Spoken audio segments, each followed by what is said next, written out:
Hello and welcome to today's March 10th Daily News Report. If you're a subscribed member of my community, then welcome back. You watch this channel each day because I keep you in the loop on what's really going on in Washington, D.C. with President Biden and the U.S. economy, so let's jump right in. All right, the House of Representatives has officially passed the $1.5 trillion spending bill to fund the federal government through September. The bill will now pass from the House over to the Senate and from the Senate up to President Biden. It is expected to get bipartisan support over in the Senate. However, many lawmakers are not happy with House Speaker Nancy Pelosi. The bill was 2,741 pages long, and members of Congress were given about 10 minutes to read it. 10 minutes. 10 minutes to read 2,741 pages. So our government is passing bills in the middle of the night that they haven't read by the very lawmakers that we voted in to read this so that they know what they're voting on. This seems so wrong to me, and I'm not alone. Democrat Representative Angie Craig said, "This deal was cut behind closed doors. Members found out this morning. This is completely unacceptable." Democrat Representative Cori Bush said, "Why is it that we can create new money for defense spending, but when it comes to investing in our communities, the only way Congress can make a deal is by taking the same life-saving American Rescue Plan money away from the communities?" Now, I gotta be honest, I'm in shock by how generous lawmakers are with our tax dollars to programs we don't care about, countries, other groups, and I'm just disgusted by how much they help everyone but the American people and the very people that give them these tax dollars. I mean, it's crazy to me covering this stuff.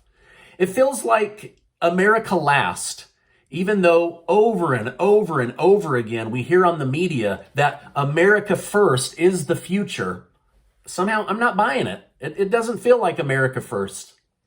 For those that are struggling for food, however, I did see in the bill that they will be voting to put $26 billion towards the food stamps program. So there may be some changes coming. I'm hoping that they maybe give access to more people that are right on the cusp of not having enough food because of these crazy inflated prices that we're all dealing with. So that was also in the bill.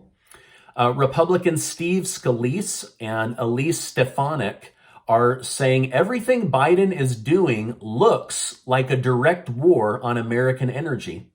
How are people that are struggling to pay bills and buy food going to suddenly buy a $60,000 electric car?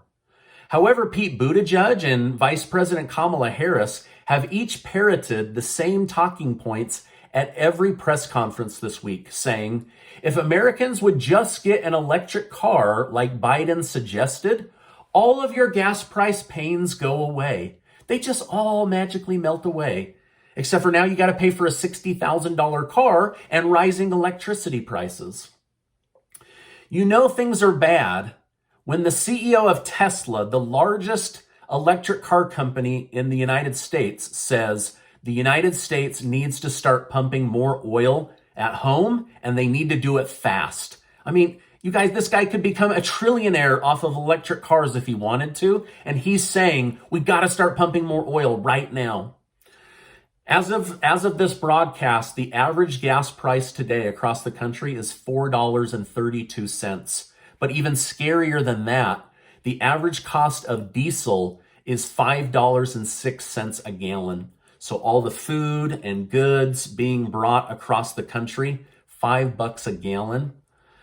The high cost of diesel will be felt in food prices in the very near future.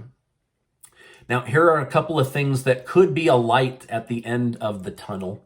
The price of oil has dropped from $130 a barrel down to $111. So we could see a price reduction, although I'm not going to lie, it's not going to be large scale, but that is a decent drop. Also, there are Republican lawmakers suggesting There needs to be an Operation Warp Speed equivalent to the new oil crisis.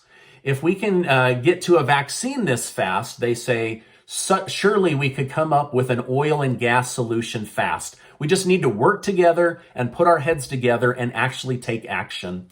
That's what they're saying. There is also some talk about fuel vouchers for those that make under a certain amount of money.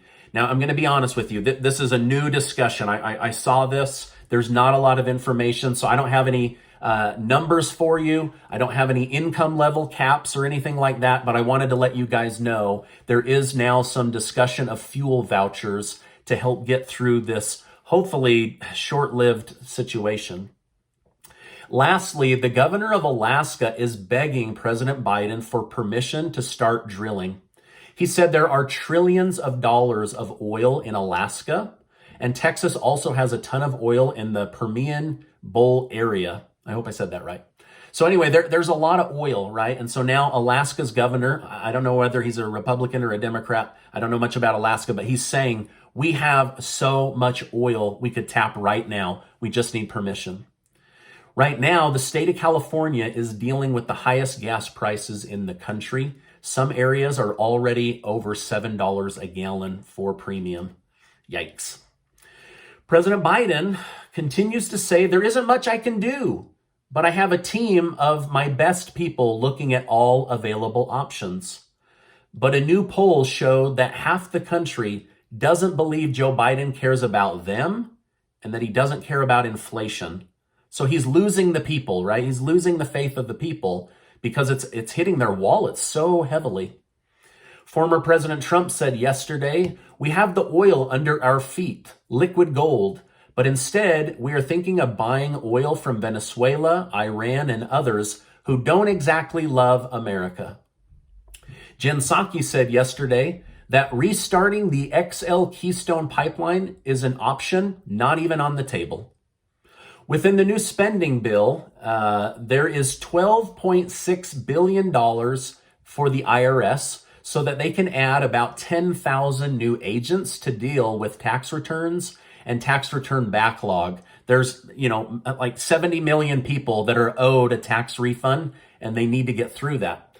However, don't be surprised that once they're caught up, that those 10,000 will have their job description shifted over to tax audits.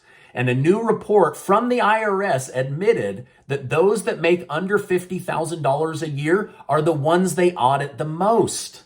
So the ones with the least amount of money are the ones that get audited the most. Why are we doing everything backwards? It doesn't make sense to me. All right, new inflation data came in, and unfortunately, inflation has gone up. It's right now sitting at 7.9%.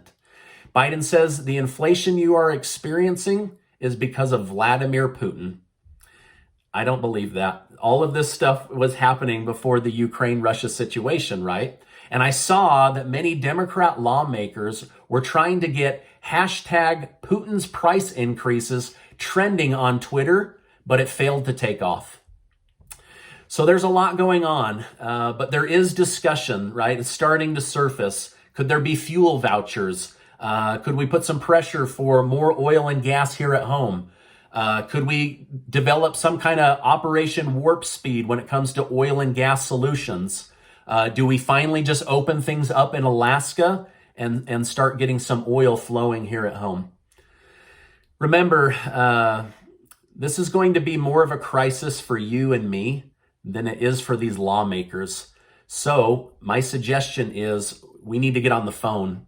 We need to call these people. We need to make our voices heard.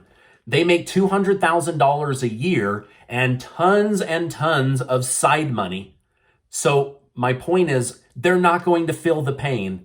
They're not going to feel the pinch. So it's up to you and me to get on the phone with our local representatives and make our voices heard. So, I mean, it just has to be done, right? And it breaks my heart that votes move policy faster than poverty, homelessness, food insecurity, or even inflation.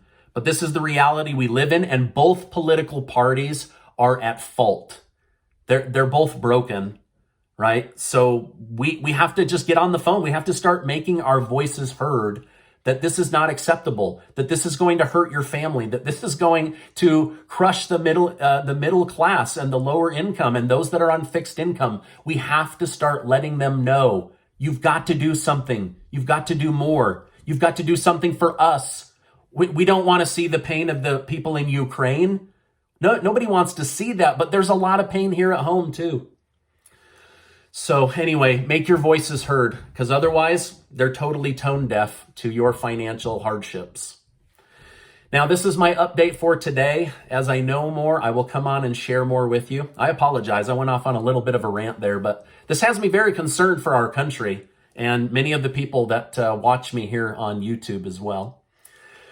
All right, Casey and I are giving away hats, shirts, and cash to 200 winners here in our community. It's our way of giving back. It's our way of saying thank you for being in our YouTube community. So I'll make sure to leave a link below if you'd like to go sign up to be one of the winners. Now, before you go, I just want to remind you that you are amazing. Never, never, never forget that. Hey, I appreciate you being in my community, and I'll see you on the next video.